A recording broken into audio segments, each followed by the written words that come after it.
I really think that the way that we're talking about, it's not fair on the young kids and the business school kids and other kids, about the way we kind of have this philosophical discussion about China, where it's like, you know, do you support them? Don't you support them? Do you like? It's a reality.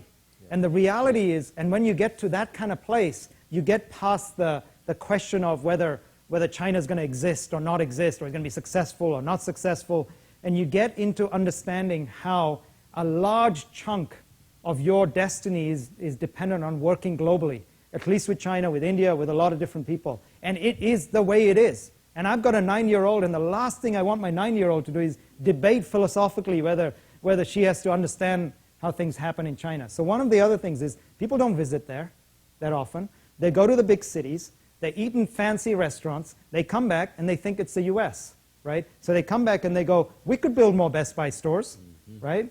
And assume that there's a business model that exists. So one of the things that I've done in Asia, and this is how I report to the board on Asia. And now the rest of the company reports the other regions like this as well, because it kind of helps. The frame I use is a Silicon Valley frame. It's a growth funnel. So I use there are different stages in the growth funnel.